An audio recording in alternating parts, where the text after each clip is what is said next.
pushing here too hard. So we just listened to Tim, and now we're going to listen to Tim and Judy, and Trish and Tristan play our Amazing Grace. Okay, so where are you going to do this?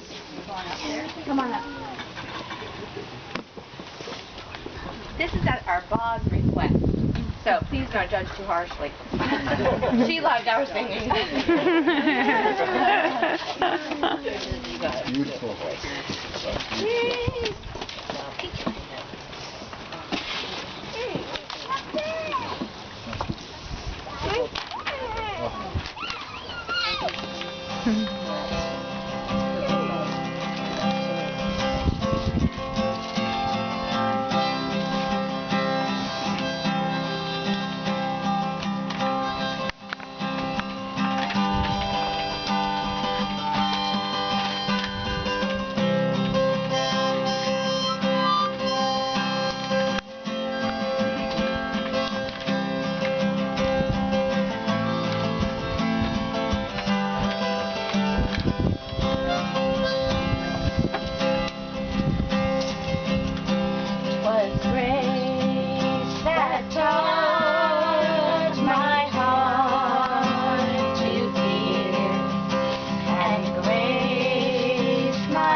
But now I see.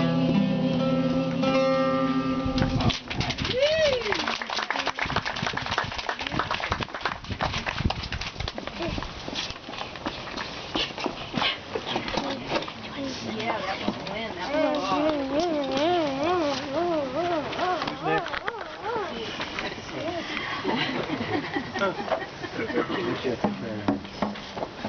So I think my mom, Ann Moretti, Tricia Hartman, and Sissy are going to go next. I think everybody knows them. I think they're going to say the eulogy. So that's it. Yeah, you can go. All right. Well, I'm the first to give the first installment on Ba's life. I have from her birth to age 50. So I'll try not to take too long. This morning, I just happened to run across a book right here in the house. And it was, somebody put it together, and it was Ba's own diary, a written like 15-page summary of her life. And here I'd struggled for the last 2 weeks to come up with these kind of lame stories. So I spent early this morning trying to change, so bear with me, and I'm going to read and look up, but these stories are much better than the ones I had. Mom was born 7 years after her parents had married. That's Grace and Claude Harmon in St. Louis in 1913, that you probably already read. And she was an only child. Her mother had had a difficult birth, and they advised her not to have any more children. Some Boz always named little chicks that we have. This is going to be hard. It's okay. It's okay. Okay. Am I out of wait. To St. Louis. No, that's let's see. Anyway, they lived in St. Louis, and Bob's mother was the dreamer, according to my mom. And her dad was the one that carried it through. She was the wind behind the sails, as they said. Granddad built an upstairs to their home, put in a furnace, and was working 6 days a week in downtown St. Louis at what was, had a different name there, but it became American Express. So in the winter, she said that long underwear, they had to wear long underwear all through the winter, and it wasn't until Easter that you took it off. And then on Easter, whether it was snowing or not, you put your Mary Janes and socks on. So, and even if it was freezing cold, you put the Mary Janes. She remembers the games, the sledding in the winter, jacks, hopscotch, jump rope, and she played pretend. And what she liked to pretend was that she was a 17-year-old girl who was a stenographer. So I thought that was interesting, because I was just reading not too long ago about when stenography, it was sort of the first computer kind of thing that, things did. And I just thought, oh, how funny. She remembers playing baseball, playing tennis after somebody put in a tennis court. In the summer, made a train of, she and all her friends made a train of wagons, bikes, roller skates, and whatever, and rode around the block. And the parents sat out on their front porches and watched us go by. So, I mean, those are all the fun things that they did then. She took piano lessons from the time she was 6 years old, and let's see. Oh, and that she didn't like to practice, but she said it must have sounded okay because I always played for the singing at school,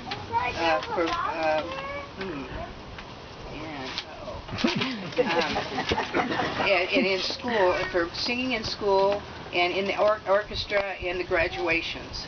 And then when it got to high school, they always wanted her to play at the dances, piano, but everybody else got to dance, and she had to play piano. So she stopped doing that at that time. Let's see. Bob's mom and dad met when they were, I thought this was interesting. Bob's mom and dad met in St. Louis, where they each had moved to get a job when the St. Louis World Fair took place in the early 1900s. Her dad, that's when he first worked for Radway Express Agency, and which later became American Express, and which he then took to Seattle as he moved up the ladder, and then to finally San Francisco.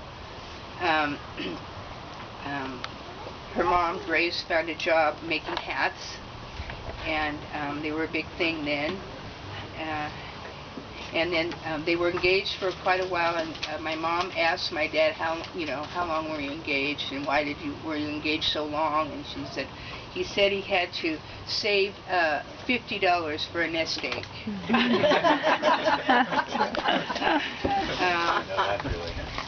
This is something that all the men will like to hear, but Ba learned to drive a Model T car when she was 11. Oh, jealous, huh? 11. And about that same time when my mom was 11, they bought their first car, which was a used Oldsmobile sedan. So that would have been earlier than 1924, although I have no idea what that looked like. But she said it open sides, and in winter they put up an isinglass curtain. So anyway, is that what? Isinglass curtain. There's a song. Oh, yeah, I know. Isinglass It's curtain. from You can roll right down. And she had to go down on the side of Okay.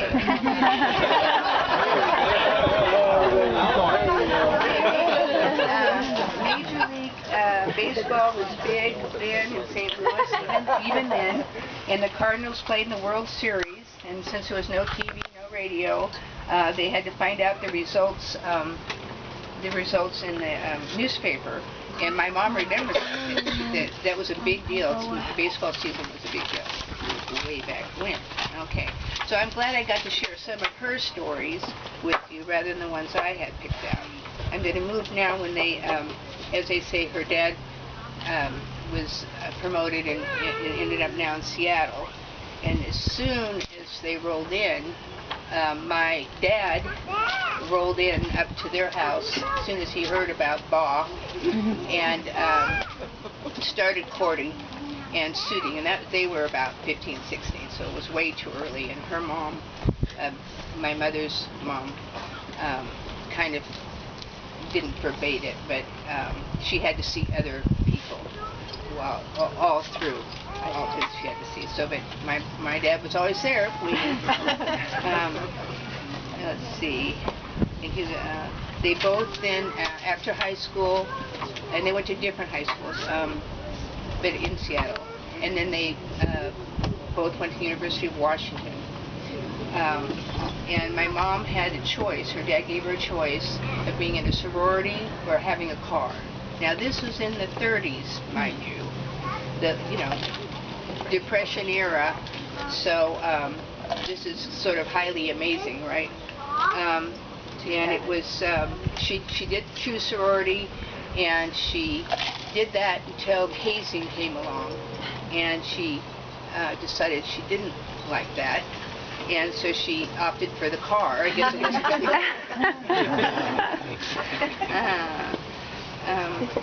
but it was in college in those years that she met, and my dad knew that the Runsteads and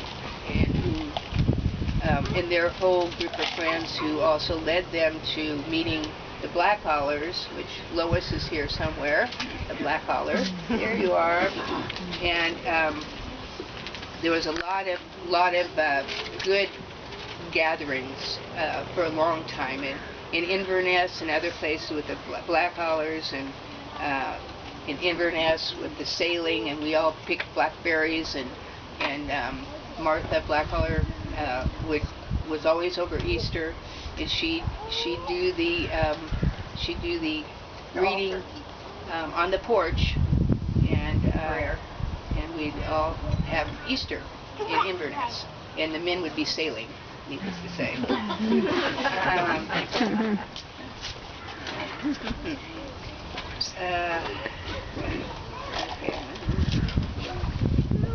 Okay, then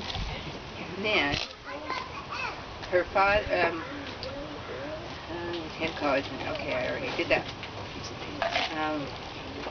Then after college, as soon as college ended, not as soon, but within a couple of years, they were married, mom and dad, and started a family. And Timmy is the firstborn, right there. Firstborn Timmy. And he's the one that remembers a lot of those early years that I asked him, and he said I could share some of it, but you can correct me. Okay. He remembers when all the men were getting ready to leave for war. At that time, you were about 5, right? 5 or 6. 5 or 6, yeah. So he remembers that, and he remembers Ba. He says as a concert pianist, but we found out that she's not.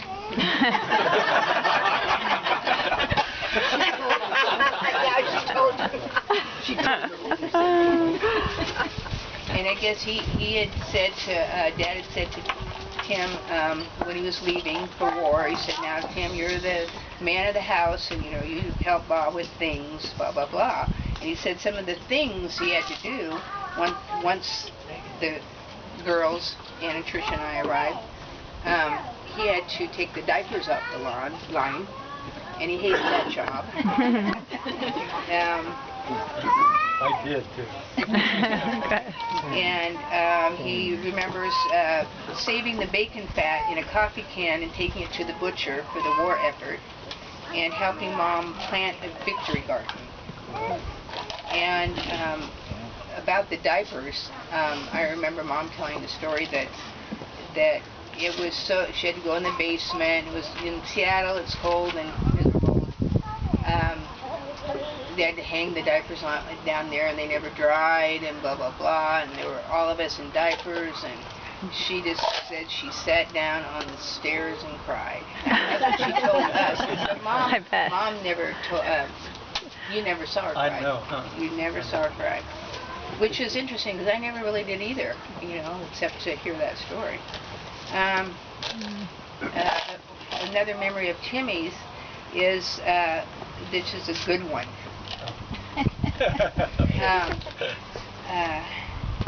It was, let's see.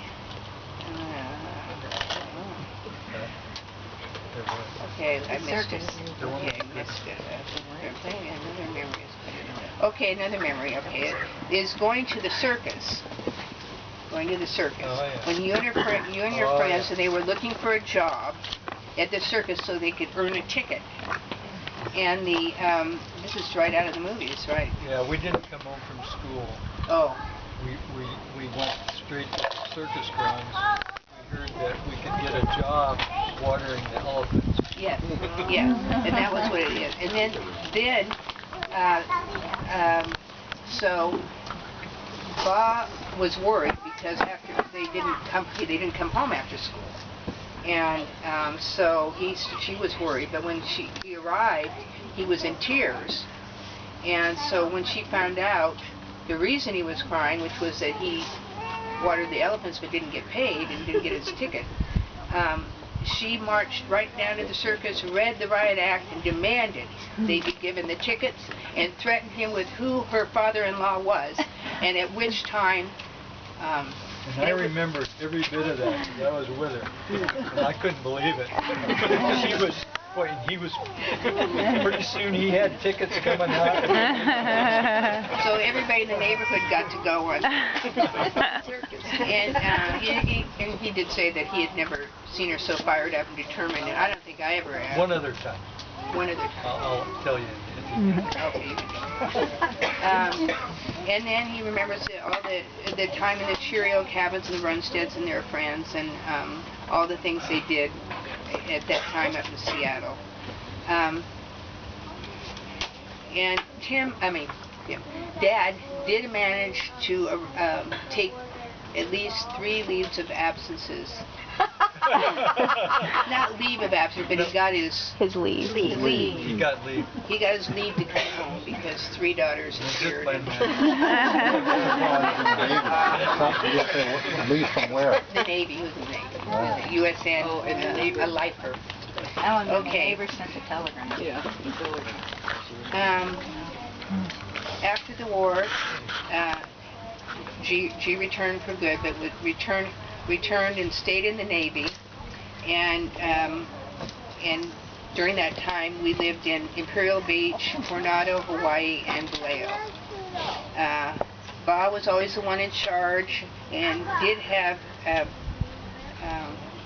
and G had sea duty off and on, was away long periods. We spent 6-7 years in Vallejo, which took most of us through high school, except Trish, who finished here in Los Altos. And Tim went to his 2nd year of college in Vallejo, his first in Hawaii, and then finished at San Jose. Bob watched the budget carefully, and we each got 2 sweaters. These are the girls. I don't know what Jimmy got. He got a spanking. He got a spanking. 2 sweaters and material to make 3 ski skirts each. So we'd go to San Francisco, we'd pick out the material and the sweaters, and she'd make all the skirts, and we were happy as clams. And we ended up having a lot more than it looked because we traded and mixed and matched all of our outfits, and even Tricia ended up even getting voted best dressed at school.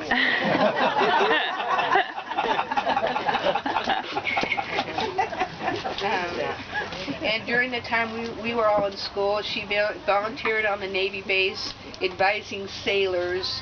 And I said, about what? And she said, well, they use up all their money, and they just were, so she was about.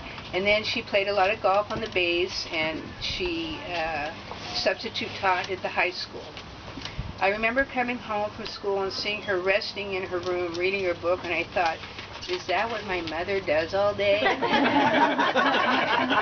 I really did. I mean, even Ian said the same thing. But She never would pick us up from school or nothing. Ian's the only one that expected it, so I'd have to walk and then Dad retired, and that he took a job with Lockheed, and that's we arrived here. And that brings me to the story of the first grandchild. And the first grandchild occurred in Vallejo. Tim and Judy had Karen, and at the time, what? She's 52. 51. 51. Not here. Oh, Karen is 51. Yeah. Karen is 51. Their first granddaughter. Yeah, their first granddaughter. So at the time my dad and Mom were trying to decide where they were going to go. He was retiring. He was either going to go to Seattle at Boeing or Lockheed in Sunnyvale. But the minute Karen arrived, the decision was made.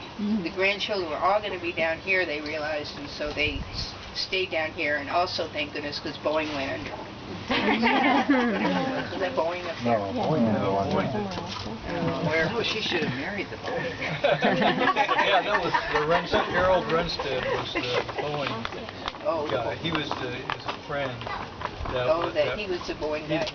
He was one of the top guys at Boeing. Just before World War II. Okay, all right. Then, because she was in Okinawa at the time on sea duty, the Karen was born, and Judy's parents had the grandmother-grandfather tag.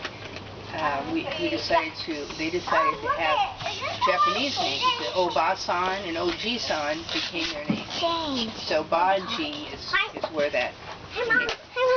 Okay, thanks everybody. Yay, Mom! One little correction, just so she won't get painted all with a good brush.